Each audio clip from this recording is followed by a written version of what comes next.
Thank you very much for that very kind presentation. I asked, first of all, my technical colleagues to change the PowerPoint because the first one is mine, not the second one, which is now in.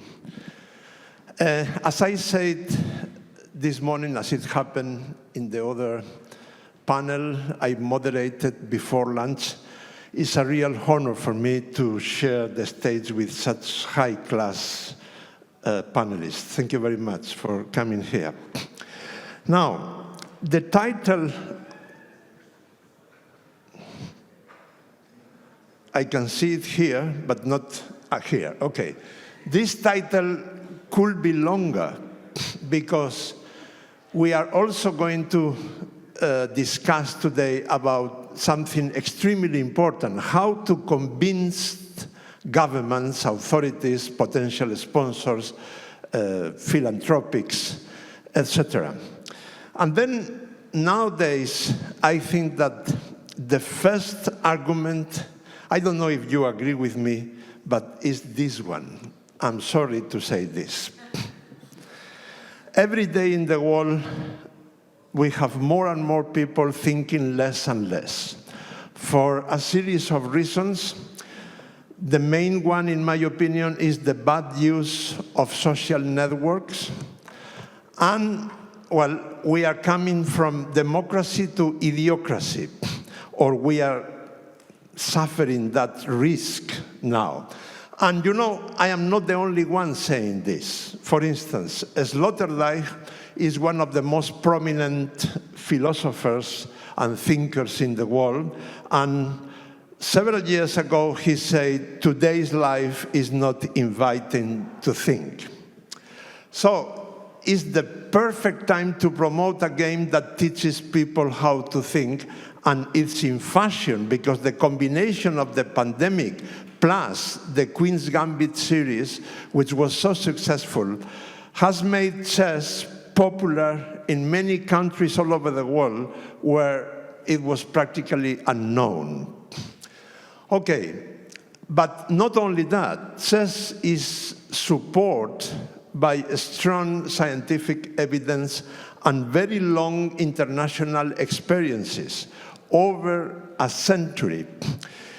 It is difficult, of course, to summarize all that in just few sentences, but I think we can say that the main conclusion is this one.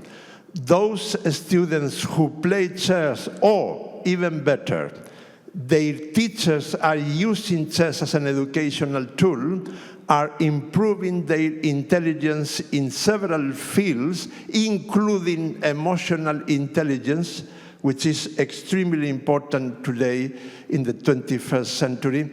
And they are also improving, getting better academic performances, especially, not only, in mathematics and reading. We have strong scientific evidence about that. But not only that, we have even more. Chess fits very well with the 21st century.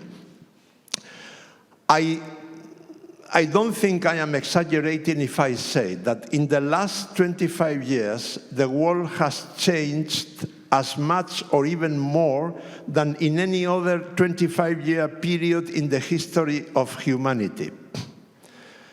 And, according to the experts, is going to change even faster in the next 10 years, which means that your capacity to adapt yourself to a very changing reality is one of the most important qualities today for practically every human being. And chess develops that a lot. And of course, we can also talk about decision-making, the fantastic couple, internet chess, self-criticism, foreseeing the consequences of one's actions, and so on. Now, the million-dollar question. When I have a meeting with a minister of education in many countries or a high official, when I get to this point, after showing several scientific studies, they interrupt me with the same question, the million-dollar question. Okay, I am convinced, but now tell me, what I'm going to take out from the curriculum to put chess instead? And my answer is nothing. At least nothing at the first stage. For 2, 3, 4 more years, you can do it without taking anything. The transversal method means chess together with emotional education, which is transversal to all subjects and is very important today. And interdisciplinary means, for instance, a big part of maths, geometry, algebra, arithmetics, can be explained through chess in a very funny way for the students and efficiently for the school teachers. Or, for instance, in a non-English speaking countries, you can teach chess in English in the same hour. With only 1 hour, you are fulfilling 2 pedagogic goals, etc., etc.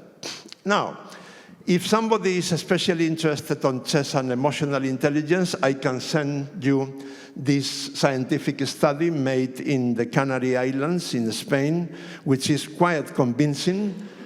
They were comparing football and basketball players with chess players, and then with chess educational chess students.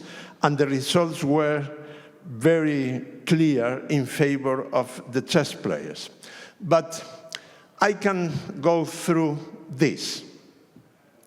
How to use chess in an interdisciplinary way with maths.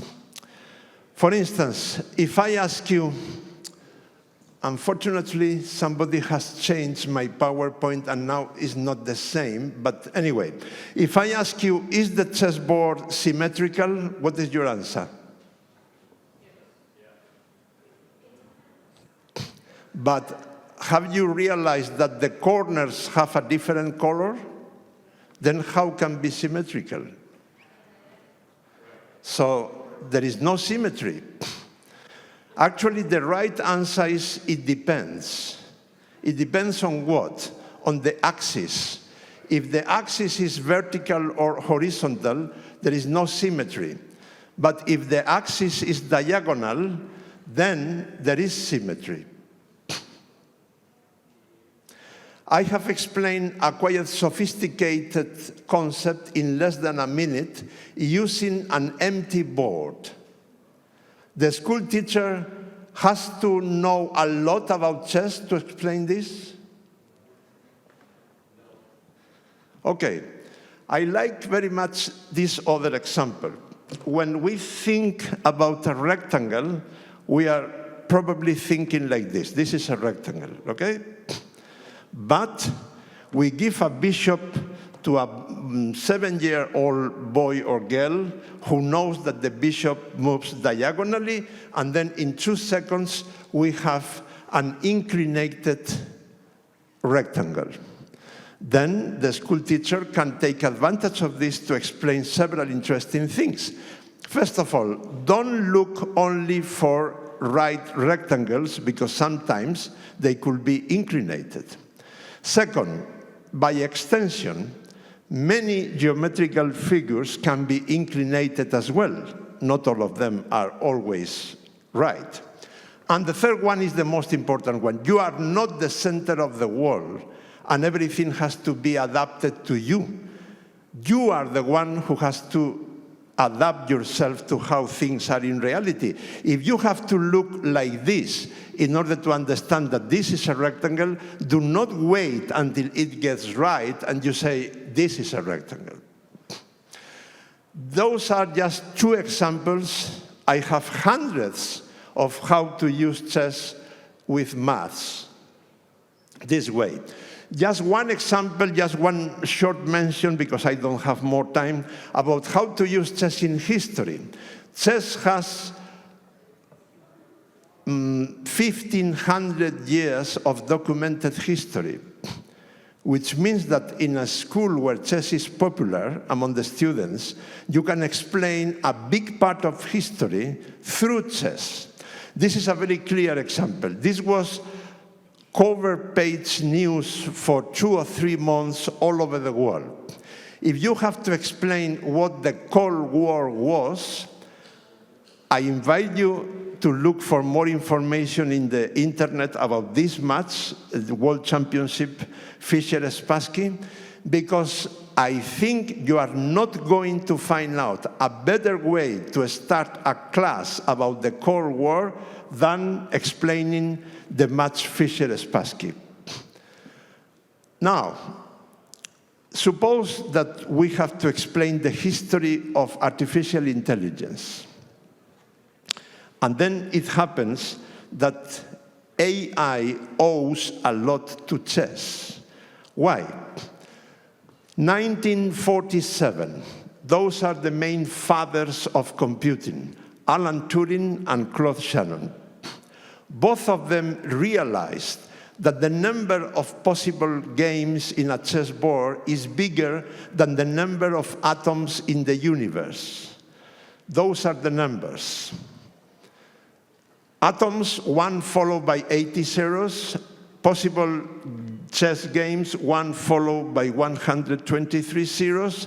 And possible Go games, Go is even more complicated than chess from the tactical point of view, is 1 followed by 170 zeros.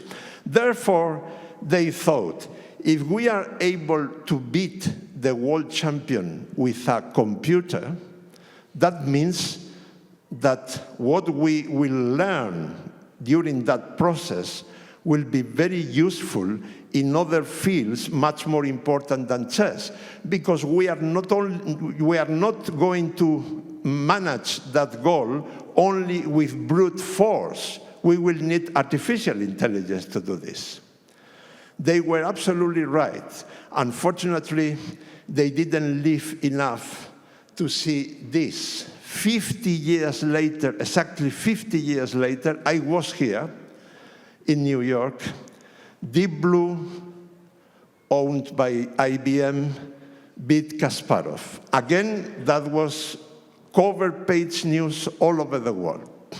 Then, what IBM did with that knowledge, all these very important things, the common factor was molecular calculation.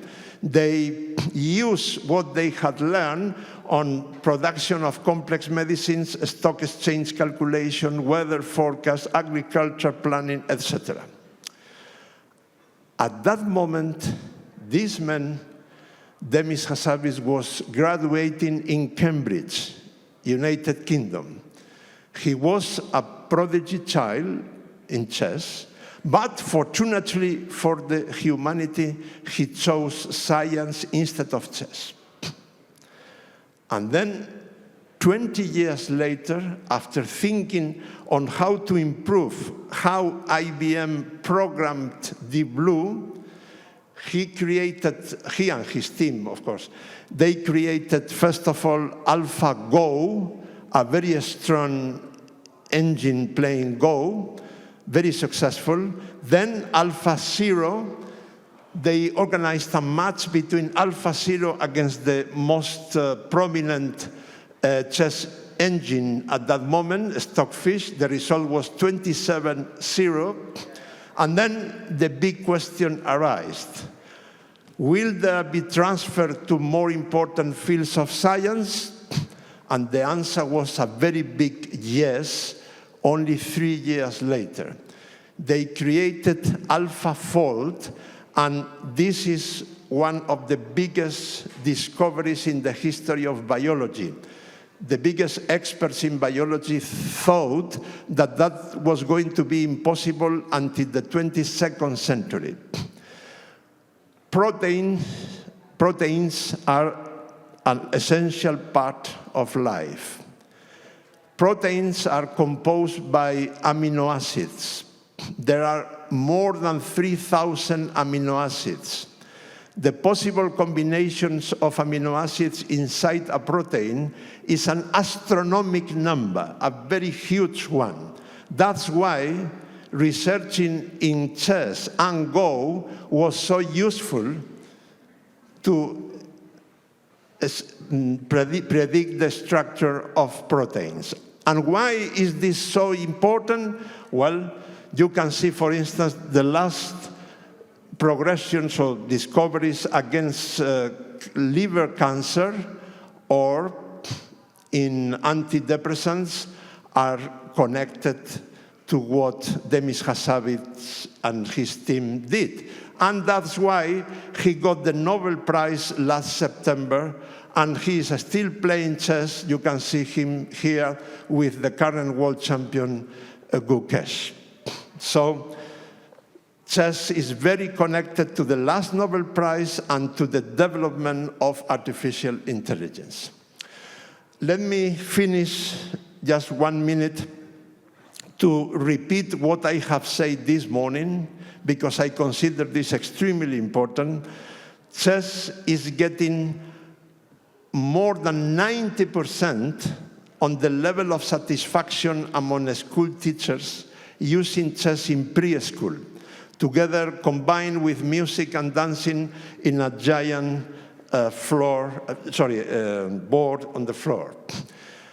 This is an example in Bogota, as I told you this morning, and remember this, you can work through chess all these very important pedagogical goals in preschool or first grades of primary school. So I finish with these 2 sentences. If I say this, it's not important at all, but look at who said this. He's the principal of a very prominent private school in Madrid, where they are using chess as a transversal and interdisciplinary tool since 1998. She said that during an interview with the Spanish TV. There is no other activity as powerful as chess in preschool or primary because of the number of neuronal connections it produces, and Internet teaches all the rivers and lakes of the world, but chess teaches how to think, which was what I was trying to demonstrate, and that's why I started saying that, unfortunately, every day in the world we have more and more people thinking less and less, which means we need chess more and more. Thank you very much.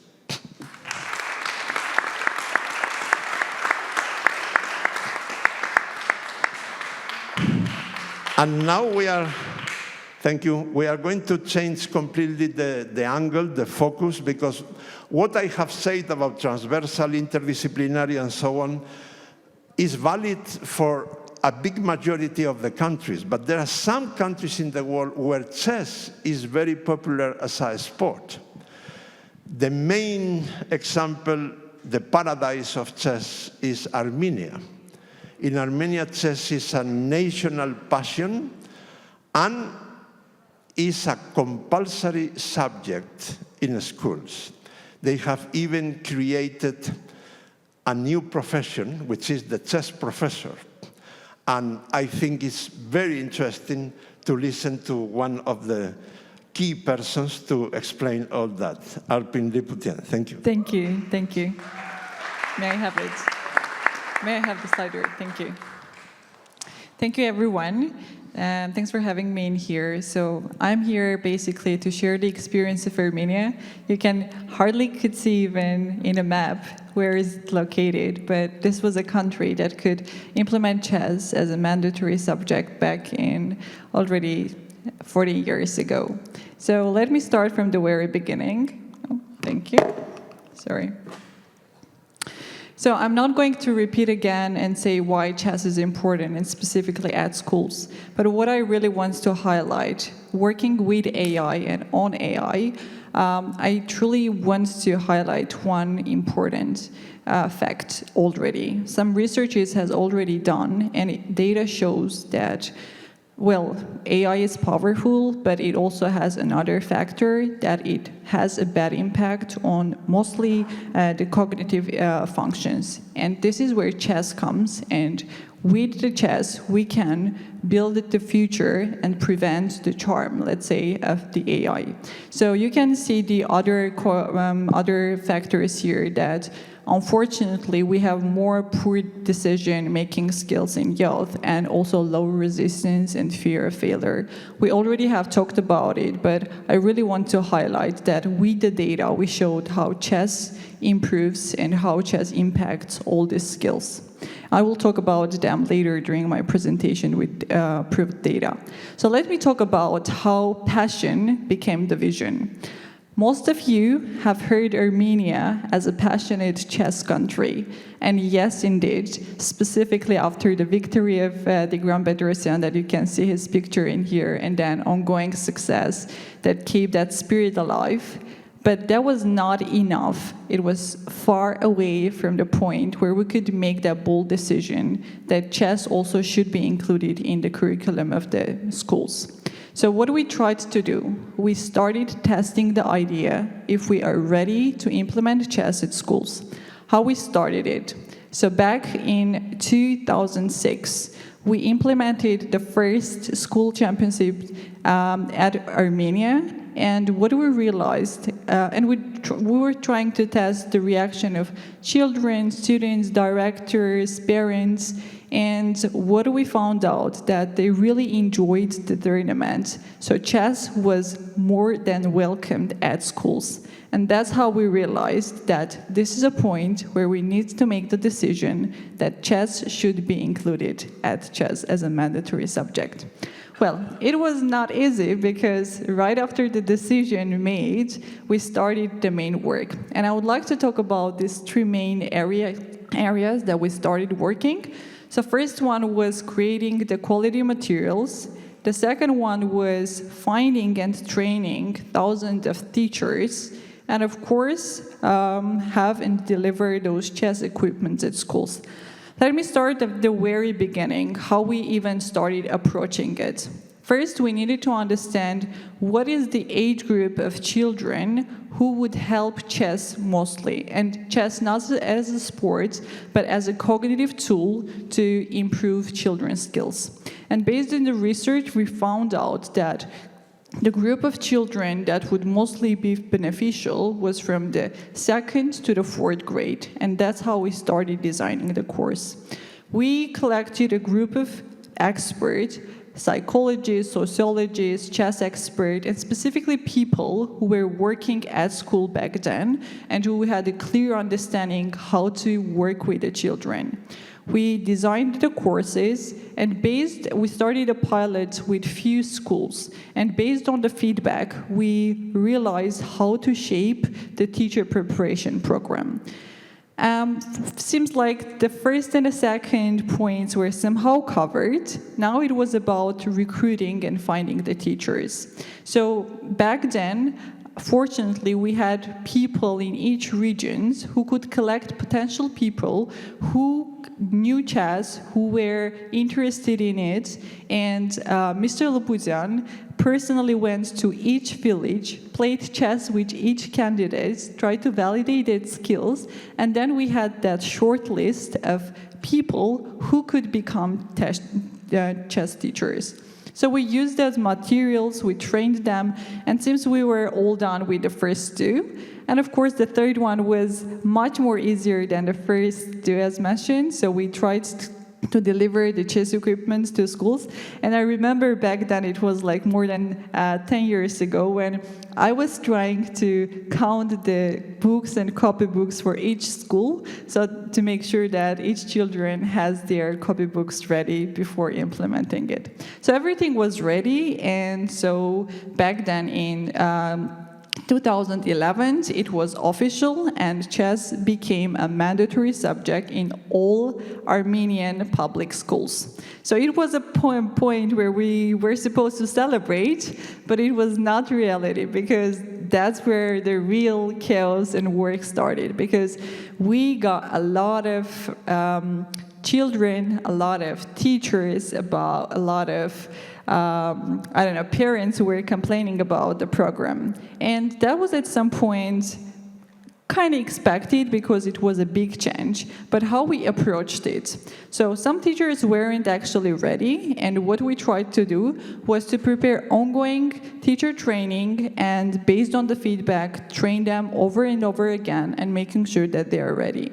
And for a long run, we also implemented chess subject into the curriculum of pedagogical university, and it is still running, and now instead of 2 they're going to teach and learn chess for 4 years, and after that they would be certified teachers already right after graduating the university. For the materials, of course, they were not perfect, but based on the feedback we could implement and we could improve the classroom experience, and we're still working on it, and we'll talk about it as well. And of course, some students struggled because of the not ready teachers, hard materials, and we tried to engage parents in here who could help children to have successful journey with chess.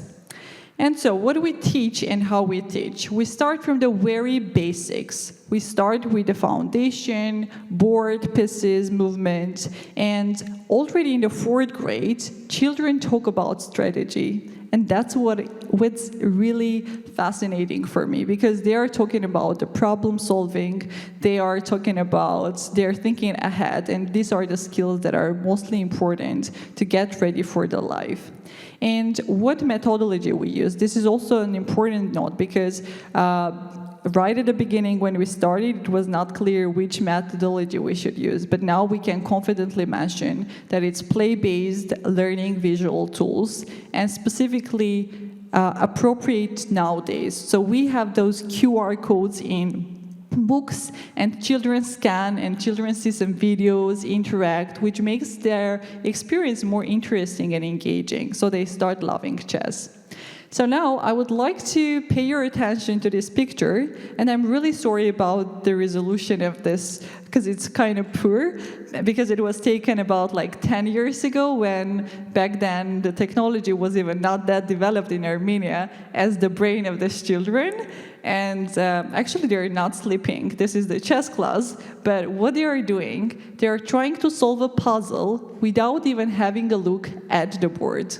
So imagine just in 3 years, they get to the point where they can already think, visualize the board, and somehow solve the puzzle. And that was the point where we realized that we need to double down on this project. We need to do more research, we need to analyze these kids and understand the impact. And that's where we came up,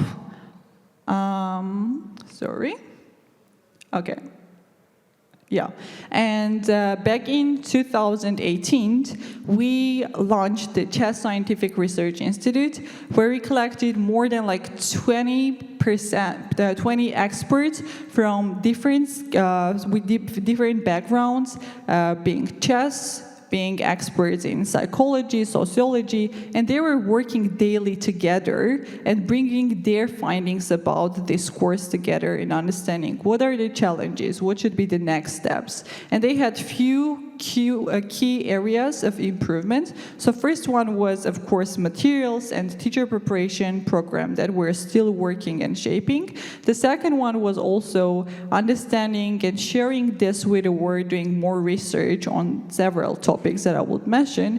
And of course, developing a skilled program that can help words.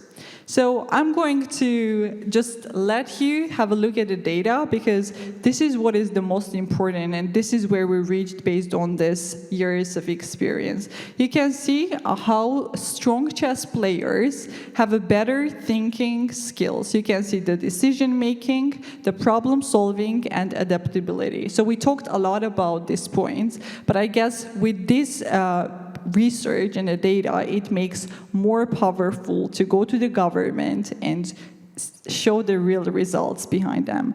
Another research that we have done, you can see that chess skills correlates with planning adaptability, and it has like 2 times more high chances of children who could make the better decisions and who have a better planning score. And the last one that I would like to show now is about the chess skills, and Mr. Leontxo also talked about it, how it also has kind of correlation between other academic subjects such as math and languages. So you can see that low chess skills and high skilled children have a huge difference between both math and languages. And so, let me briefly talk about what the system has achieved so far. So it was 40 years of formal chess education from the grades 2 to 4th. More than 600,000 children studied in chess in schools. And by the way, this number can be small for you, but if I imagine the whole population of Armenia, which is around 3 million, I guess now you can see the power behind it. And then about 4,000 children who was trained, and more than just once for sure. We already revised and republished all this school materials for already 3 times.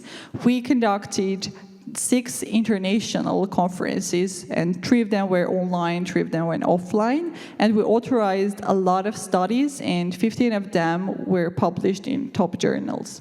So, that being said, now we're trying to help the world because we see the tendency that a lot of countries are seriously interested in inserting chess at their curriculum. And we're shaping a product that will bring everything in just one platform. So it's going to be a tested materials that I already mentioned, how we shaped and how we still improve. And then what I really love about, as I'm working in the technology, we are having the personalized teaching training, meaning no matter if the candidate has a better teaching skills or chess skills, we test their ability, understand where they are, and then we shape personalized teaching for them materials. And when finalizing the course, both candidates get to the same point where they have both teaching and chess similar skills. And of course, the whole step-by-step school integration system. So this is it. Thank you everyone for your attention. Please connect and let's do this work together. Let's make smart moves starting from today. Thank you.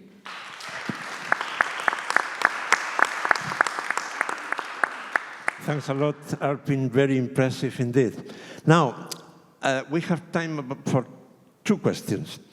I guess that everybody is now thinking, well, in a country where chess is so extremely popular, it was very easy to convince the government.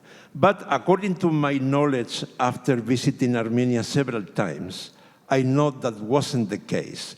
So why was so difficult to convince them, and what arguments were more efficient to convince them? Right, and I feel that it was not just about Armenia, but a lot of countries who really feel that it should be implemented, as you mentioned, but there is a resistance. So basically, back then it was more challenging because we didn't have this data. Now you can go to talk with the government with the data. So what we tried to do is to bring people, a group of people who could help us work with the government on a long-term strategic plan, because Armenia was a small one, and implementing something that is not existing was much easier than, for example, India, that is huge, right? And that's what helped us convince them to understand the importance. I see. You have shown some very significant data about the results, very positive results. So the last question is, what are the next steps in the evolution of the program, and how do you plan to enhance or expand in the coming years? Sure. So there are a few areas that we want to go and deep dive. The first one is the research that I mentioned and I already showed, but there are some other areas that we really want to go, and one of them is understanding how chess impacts on people, and mostly children with autism, because unfortunately the number of that kind of children increases, and chess is a huge and the best tool that can impact and help to increase their life quality. And this is one area that we really want to go, and I do hope that next time I will be showing the results of that study as well that we're going to do. And next thing that we really want to do is about, as mentioned, the product that will bring everything together so that any school, any country can use to implement. And also another thing that is really important for us that we want to double down is, of course, adapting the courses, materials, and making sure that we are moving in similar speed as AI, because they are really kind of aligned one with each other. Mm-hmm.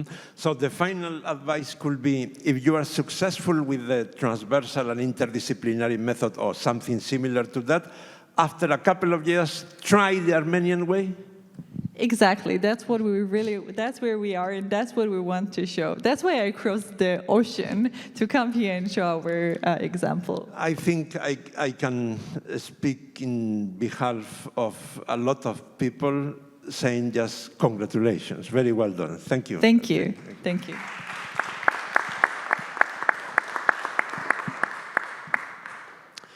Now we change the focus from Armenia to Denmark. Unfortunately, in many cases, the national chess federations are not very sensitive about educational chess. They are too focused on competitive chess. Sometimes they even don't understand that the best way to promote chess as a sport is to introduce it as an pedagogical tool in schools. So that means that in many cases we need some kind of association or private company or an official body who will implement educational chess. And I think in Denmark we have a very good example of that, one of the best I know. And Jacob Askham-Christensen is one of the key persons there. Please, Jacob, go ahead. Thanks, and it's really nice to be here, and it was really interesting to hear about Armenia, who is, of course, top of the pop, and we're working with it in a different way. So I will start out to tell you a little bit about the Danish Scholastic Chess Federation. We are actually a pretty old organization. We are a non-governmental organization, and although I say non-governmental, we are partly sponsored by the government, but we are in large part non-governmental. We were established in 1960, so actually now we have 65 years of experience with scholastic chess. In the 60s and 70s and 80s, chess were everywhere, and everyone was playing chess, but then, as you all know, someone invented the computer and computer games, and that kind of killed the chess community in Denmark, and not least the scholastic chess communities in Denmark. However, we professionalized the organization and turned it all around. So right now we are 14 full-time employees. And to many's surprise, a lot of our employees doesn't play chess. 2/3 of our employees actually don't play chess. And that might sound a bit strange for some of you, but the reason is, of course, that if you want to build a sustainable organization dealing with whatever business area, you have to have the best experts in the areas that they have to work with. So our fundraisers, for instance, they don't play chess, but they are really, really good fundraisers. And we have communication people. They don't play chess, but they are really, really good at doing the communication stuff. And then, of course, in all these other areas, myself, I'm not a great chess player, but I have been in analytics for all my life, and I've been teaching advanced econometrics at the university in Odense, and I was also a scholar of Oxford several years ago. So that is how our organization is structured. Right now, we have around 550 member schools. And they are comprised of both public schools, private schools, and also schools for kids with special needs, but primarily public schools. 2,000 teachers in Denmark teach scholastic chess every week, and most of this is in the math classes. And then they also having scholastic chess for the kids in the breaks. And also some of them has it after school time. Approximately 60,000 children play chess in the schools in Denmark, and our revenue is approximately $2.4 million. That was our turnover in 2024. And we have built, or we try to build, a robust organization. And by robust organization, I mean we have built an organization which doesn't rely solely, for instance, on governmental funding, but because if we did that, the government could shut us down tomorrow. And we are not interested in that. So we also, for a large part, rely on foundations. A lot of old Danish companies have foundations which are running them. For instance, most of you probably know Lego or have played with Lego as children, and they are sponsoring us as well as some other organizations. For instance, the Egmont Foundation, which right now sponsors a program which focuses on kids with math difficulties. We have the LB Association, which sponsors a program called the Anton Model. The Anton Model is named after a kid called Anton. And Anton, he was in a special needs class, but then he started playing chess, and actually Anton was pretty good playing chess. So they could move him from the special needs class and to the ordinary school system. And it's not nearly as expensive to have kids in the ordinary school system as it is in the special needs school system in Denmark. So this is kind of a success story we made with this kid Anton. And now we are trying to replicate this in some other schools, 5 other schools in Denmark. Yes. And then let us try to be some more specific and concrete about how we work with this in Denmark.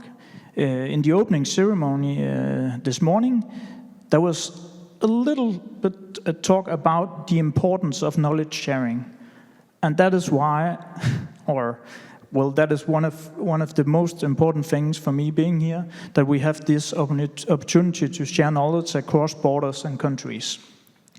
For instance, our Secretary General in Denmark, Mads Jacobsen, he's a former police officer. So he was very interested in chess behind bars, chess for inmates. So almost 2 years ago, I started making a review of our knowledge of this. And these are some of the top guys who has worked with this for many, many years. One of them is Carl Portman from the UK. He has written this amazing book, Chess Behind Bars. And the book it's very much anecdotes from inmates who write to Carl to tell them how much he has learned them, or how much they have learned through chess. The problem in communication with governmental organization is that they like numbers. So luckily, there is a guy called Darcy Lima, a grandmaster in Brazil, who puts some numbers on how many inmates who play chess who returns to prison again. And according to his data, most of these inmates who play chess in prison, there are less of those who end up in prison again than inmates who doesn't play chess.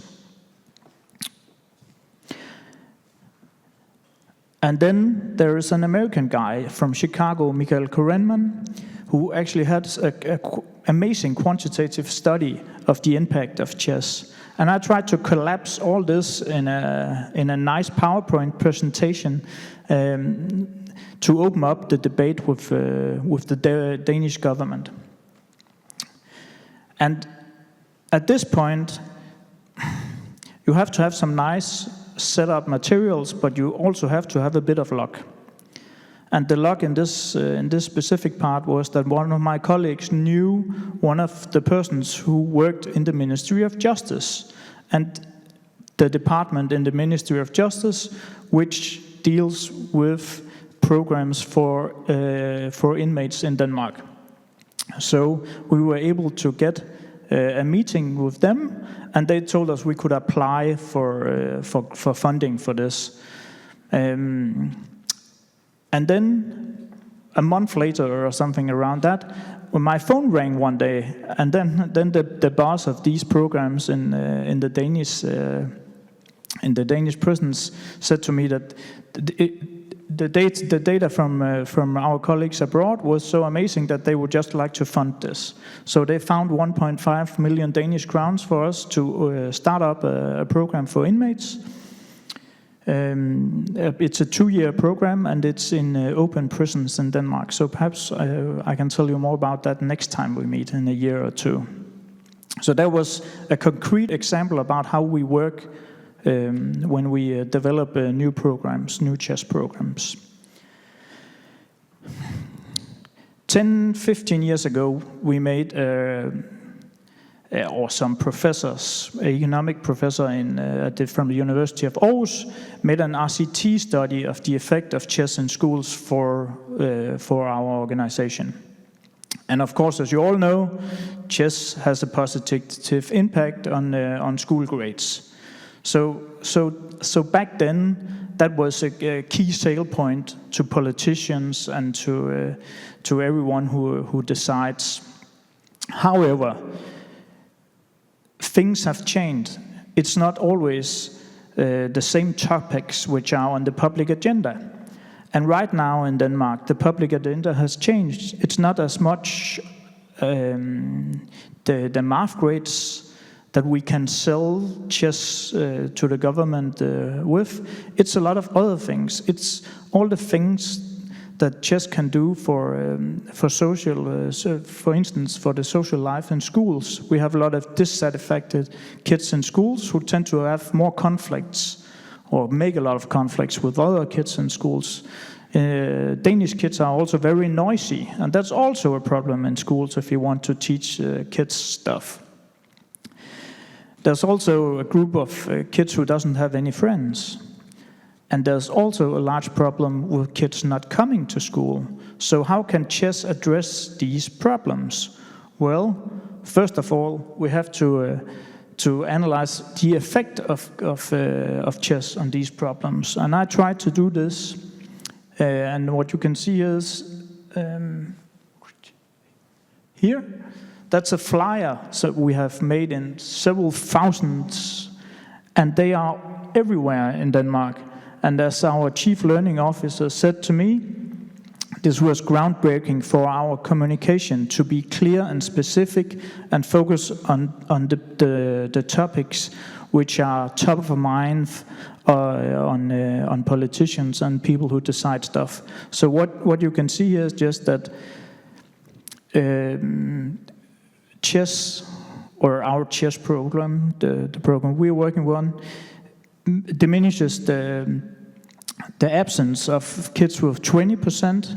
There are 29% less conflicts in schools with chess. 30% of the kids gain new social relations. They get new friends. And there are 37% more silent classes. So all nice things. And this This is an example of how you can do, and well, the data behind this, I have to say, is just a survey. So this is actually a really, really cheap way to get some information which are important for the key decision takers. And sometimes less is more. So that is the key takeaway from here. Thanks a lot, Jacob. Especially what you say about communication, I think is one of the very big black holes of chess in general, all over the world. So congratulations for that. Now, we have time for a couple of questions. First of all, according to your huge experience, what are the strongest arguments and data points to convince the government institutions and so on? I think that is very much dependent on the country and the situation. You have to look what is on the public agenda. What is the key problems that chess can solve for your country and for your key decision makers? As I said, 10, 15 years ago in Denmark, it was the problem with low math grades. There were some PISA results which showed that Denmark were lacking behind Finland. And that was really not a good thing because we want to be happier and better than Finland. So that was the problem we had to fix 10, 15 years ago. But now the agenda has changed. And right now, it's the 4 things I just showed you before that are the main focus for key decision makers, and therefore the thing that we use to sell chess with. And finally, I would like to share with you my own experience in prisons, just in case you have some similar experience. In 1992, I spent one whole day from breakfast to dinner inside a prison with the inmates because they had a chess club there inside. I met there unbelievable people. One of them told me some things which actually helped me a lot to give lectures later on in other prisons. But actually, what he told me is not valid only for criminals or inmates, but for normal people as well. He told me, the time we spend here inside the prison playing chess goes much faster than any other time. And during that time, we are not thinking on something negative, like how to get drugs, for instance, or things like that. And the other thing he told me is, chess is very good because it teaches us about the consequences of what we are going to do or we are planning to do. Do you have similar experiences? Well, we are pretty early on in this new program, but I guess you could say that the reason they are in jail is because they couldn't make this decision-making right. So I'm looking forward to seeing the results of this this program, and hopefully we can talk more about that next time we'll meet. Anyway, I think that your association, the name is Dans Skolskak, right? That is correct.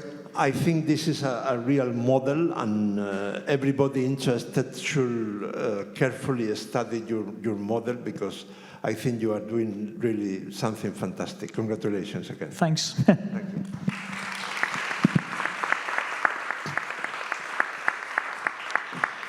We are not going very far now from Denmark to Norway, which is another very special case, because in Norway, chess was a minority sport not many years ago. But thanks to Magnus Carlsen's phenomenon, now chess is a very popular sport, competing even with winter sports or with soccer, athletics, etc. And we are going to focus this from 2 very different perspectives or angles. The first one is the philanthropic angle, because Steinar Sæthre works as at the Saving Bank Foundation, which is the largest philanthropical foundation in Norway. Steinar? Yeah. There we are, yeah. Yes, thank you. Yes, just to make that initial clarification, many people often think we are a bank and we do sponsorships. We are not. We are a savings bank foundation and we do grants, not sponsorships. But we do quite a lot of it. We own about 8% of what is the largest bank in Norway, I think maybe even in the Nordic countries by now, which allowed us last year to redistribute dividend of approximately $200 million US to causes for the common good. Now that's not just for sports, it's also for arts, science, nature, basically any kind of organizations that increases the civic engagement and maintains that in a time where civic engagement is partially threatened and on its way down in many cases. So, but what is our primary target group throughout everything we do is children and youth. And I like to start off with this number right here, 93%. That is the percentage of Norwegian youth that at one point during their adolescence that will voluntarily sign up for participation in organized sports, and that includes chess. That's a huge number, I believe, probably among the top nations in the world. So when we already have 93% of our kids participating in sports, why then are we investing so much money into even more of the same, you might say? We already have very active kids. And yeah, some of our answer lies here.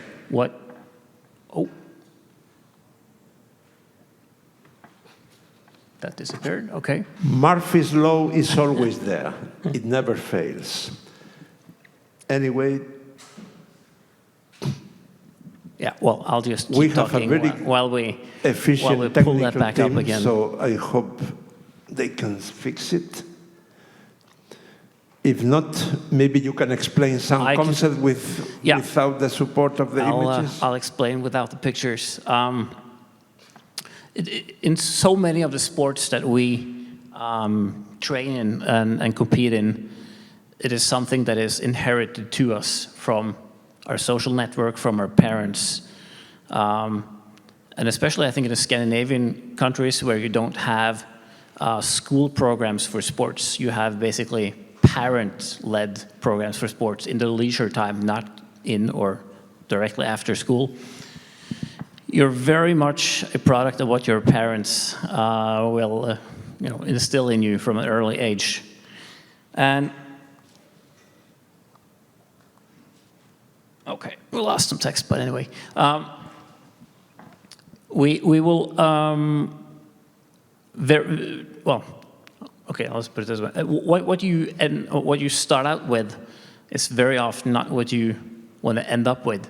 So if your dad takes you skiing or your mom takes you ice skating because they were good at it and they did it when they were kids, it may not be what you yourself want to end up doing, in 5 years or 10 years or any period of time.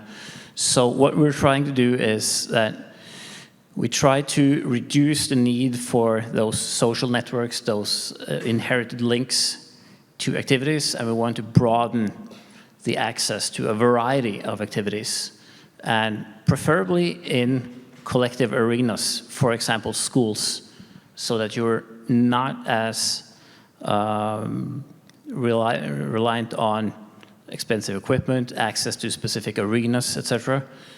And the key to doing so is very often having local sports clubs and local schools cooperating to do so. And it's quite a challenge, but I think in many cases we've been able to do this gradually. And the picture on the bottom here is from a program that we have where local sports clubs come in and teach kids ice skating to an entire class directly after school, rather than having an individual parents forcing you to do so, which is most of the time, I think, more motivating to do with friends than having your old pa trying to do the same thing. And this whole concept we're trying to live up to is to a large degree based on a model that I think Canada might be the best example of.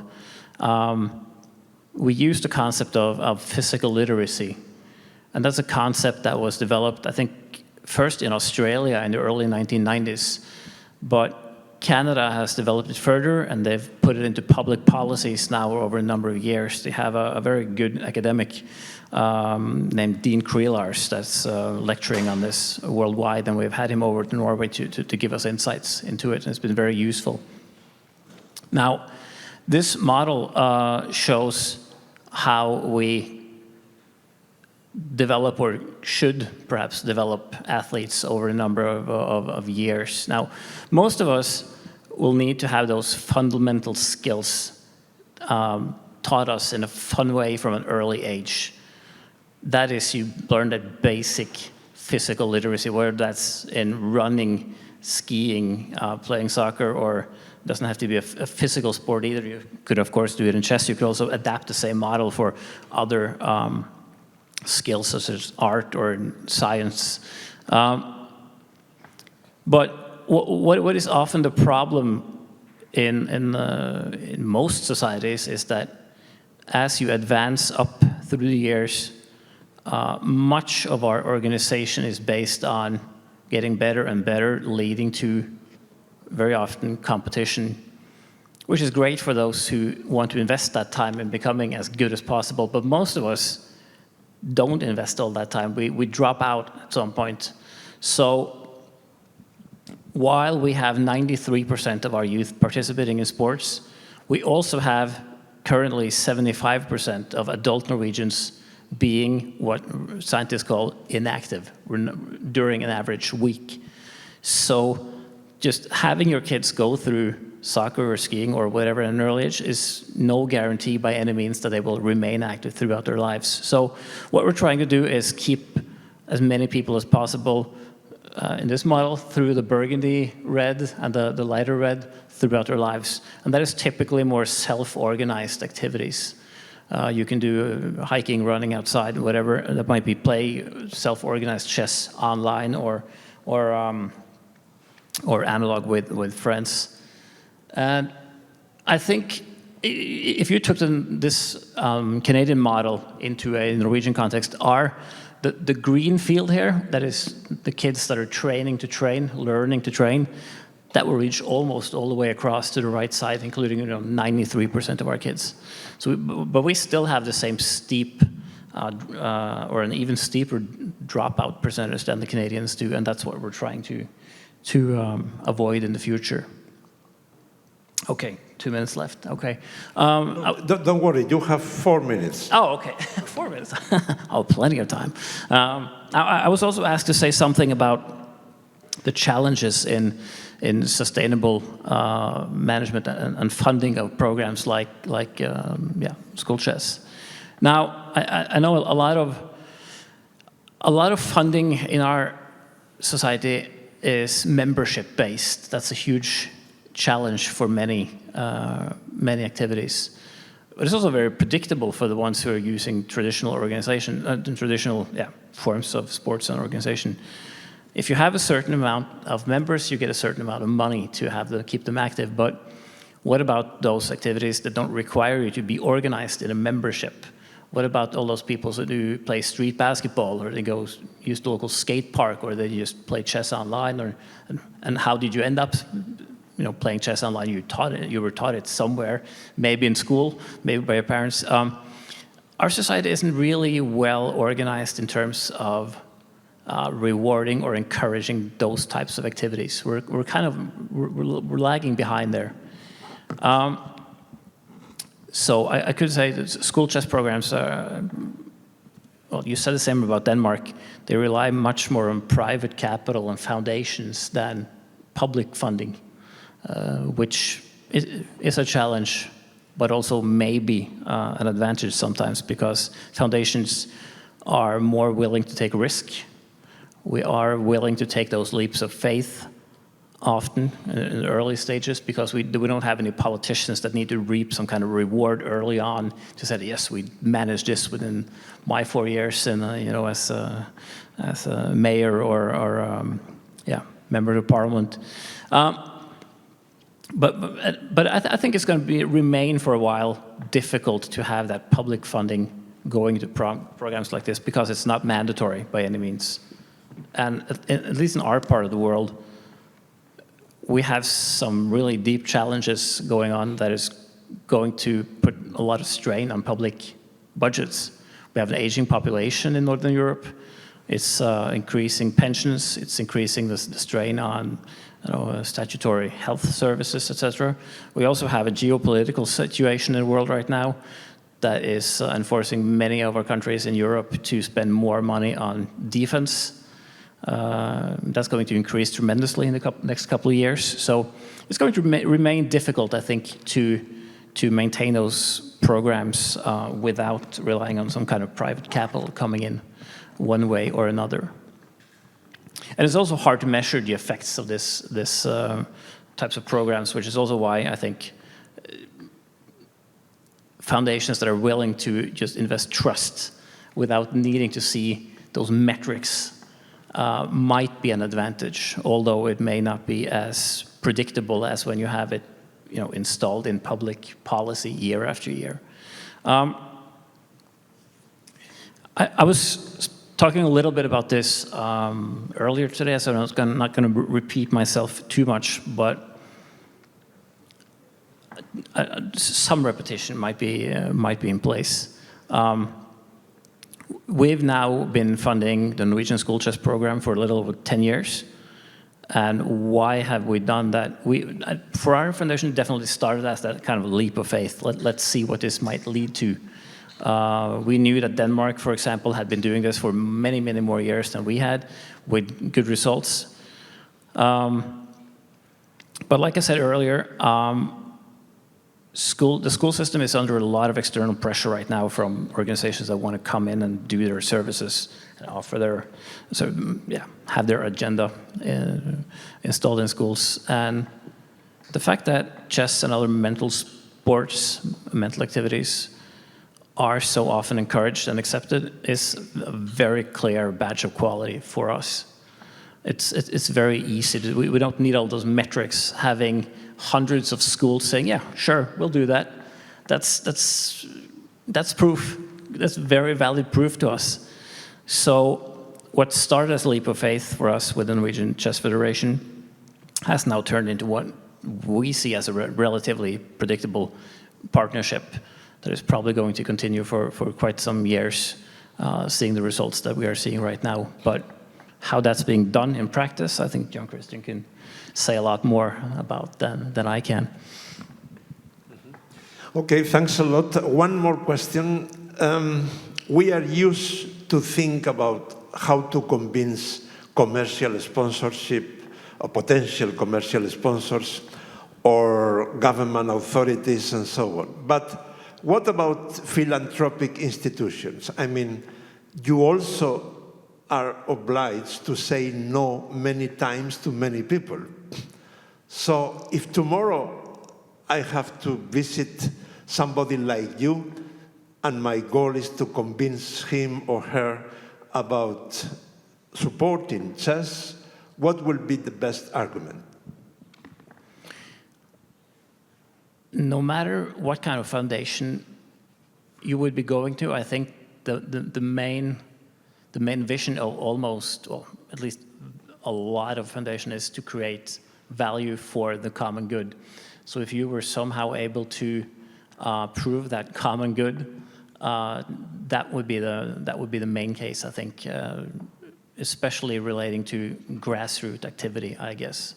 And like I said earlier today, Chess.com released numbers now a couple of weeks ago with the type of listing the membership that they had from each individual country, with Norway being the second in the world, we have probably around 25% of the population having a chess.com account. The only nation that beat us was Iceland. That's very solid proof for us that investing in chess, whether it's having a world champion in Magnus Carlsen or just measuring grassroots activities, you are getting something, well, not just something, quite a lot, I would say, in return for the common good. You have a huge percentage of the population that is actually benefiting from it in the long term. And when we're trying to keep people active throughout their lives, if you quit playing soccer when you're 12 or 15 or 25, doesn't matter, chess is very easy to fall back on. If you've learned the basics at any time in your life, if you fall back on that, when you're 20, 60, it doesn't matter. It's a low-hanging fruit, I would say, to give more people access to a lifelong pleasure, basically. Your perspectives are indeed very, very interesting, so thanks a lot for teaching us from that angle. Thank you. Steinar Sæthre.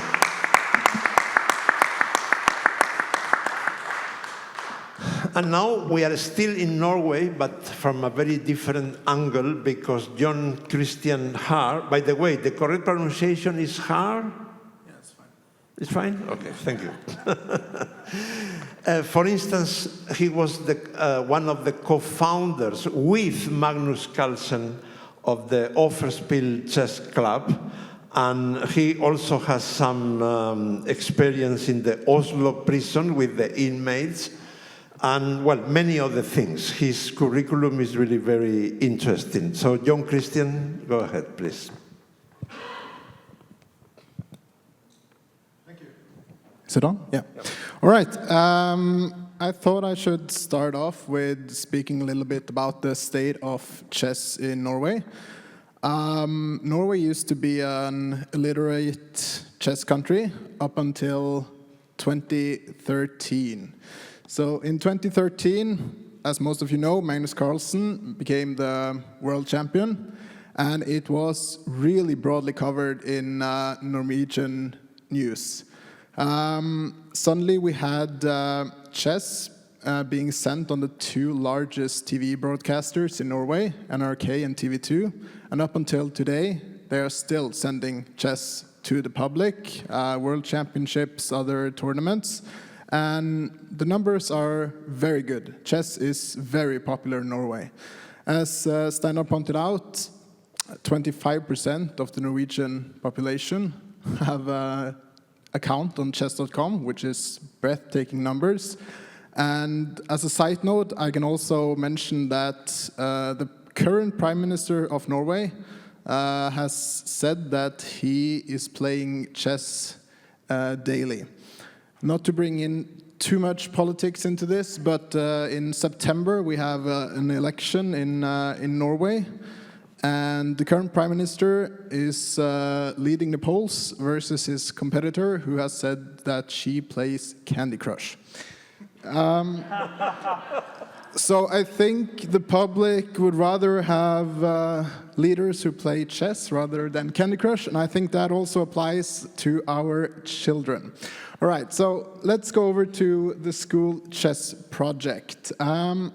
So in Norway we have something called the Skolesjakken, which is basically the school chess project, and the vision is that we want to use chess as an educational tool in order to improve students' lives, basically. And the method that we use is that we want to educate the educators.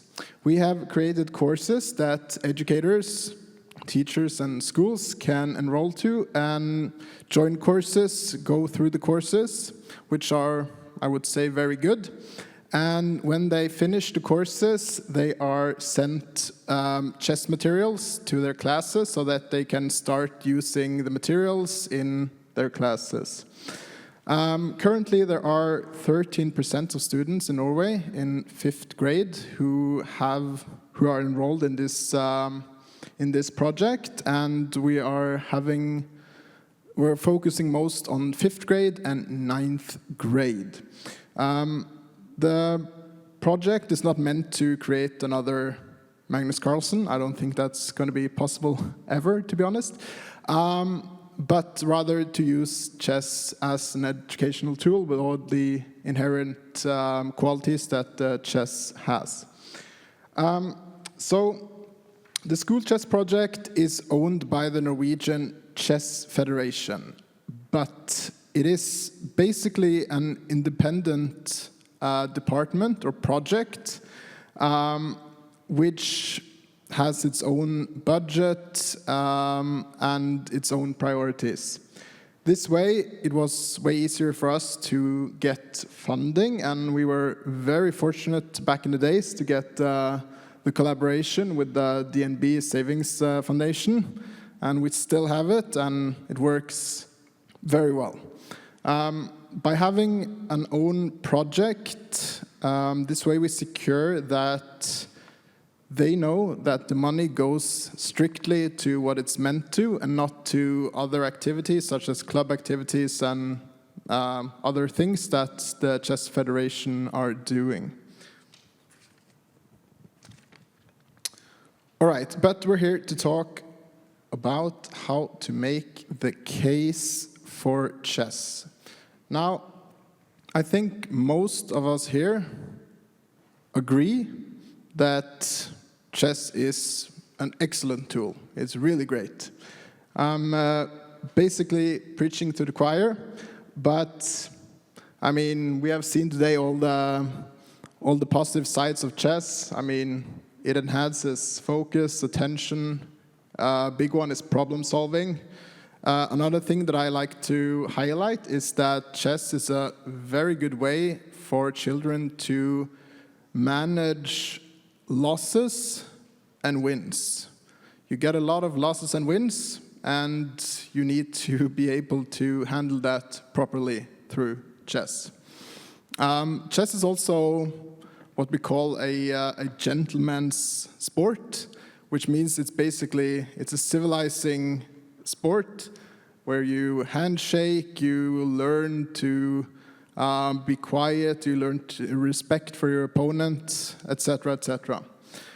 All right. Those of us who are here today, I've seen, I think, all the sessions today, a lot of sessions, but a lot of good ones as well. I think we here are best in class. We are the countries who have made it furthest and have created a lot of chess in schools.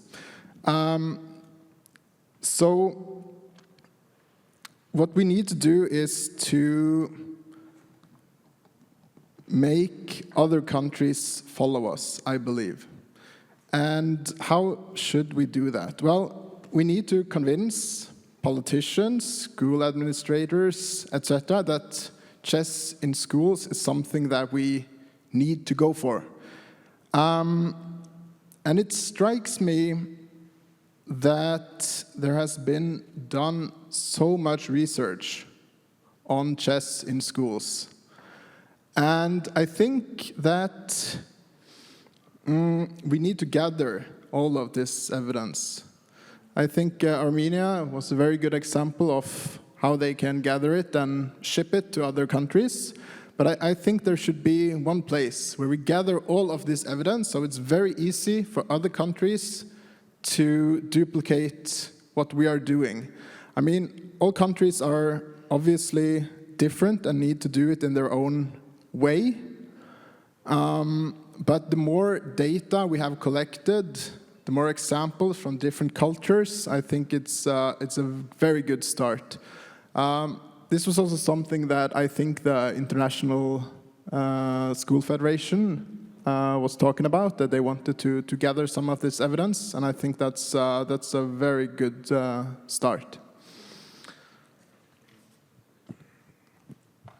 So another point that I think is really crucial when it comes to implementing chess in schools is that you need a good structure. So most of chess in schools is being pushed, I think, by national federations.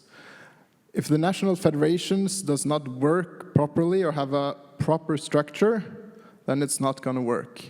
So you can choose different approaches for this. You can do it like the Norwegian way, I think, by having separate entities, projects where you search funding. You could do it the Danish way, where you have completely separate organizations who implement chess in schools.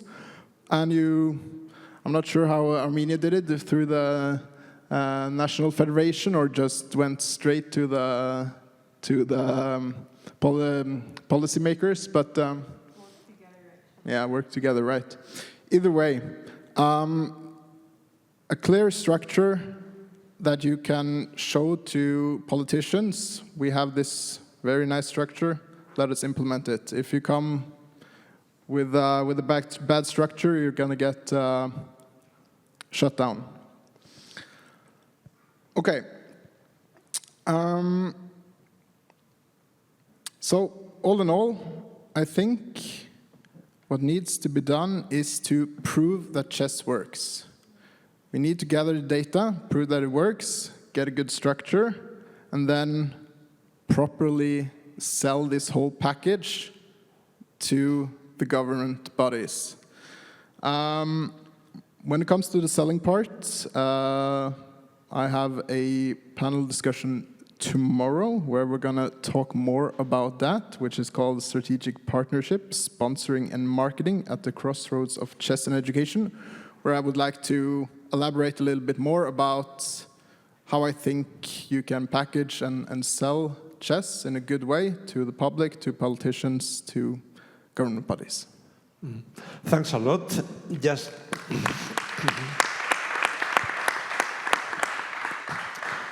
two important questions for you, in my opinion. The first one is, do you think the Norwegian way is transferable to other countries? Yes and no. I mean, we have the fact that we actually have Magnus Carlsen is a huge positive for Norway, for sure. But I noticed that chess is extremely popular internationally as well. I mean, chess is being followed. There are superstars in a lot of countries. I think chess in general has had a large surge that makes at least the public very positive to chess in general. When it comes to the other parts, I think our way is transferable. I mean, we have funding from a foundation. I'm not sure how this works in other countries, if you have similar structures, but I would suppose so. And if so, I think definitely that it would be possible to create school projects and get funding this way. Mm-hmm. As I said to Jacob before, communication is one of our big holes in chess. So what is chess doing wrong at the moment in terms of focus and marketing? Mm-hmm. Yeah, I think a lot of chess federations are mainly focusing on clubs, on their core, their core business, so to speak. And I think also we have a bit of a branding problem, perhaps. Like a lot of the chess federations think that we're still in the 1990s, I think. So I think we need to do differently, sell chess in other ways, prove that it works, show that it works, be clear in communication, not only think about the game and playing in cellars and so on. Mm-hmm. Well, Jon Kristian Haarr, I think is especially interesting listening to you because you are coming from Norway, which is a very special country right now in chess, and also because you explain things very well indeed. Thanks a lot. Thank you.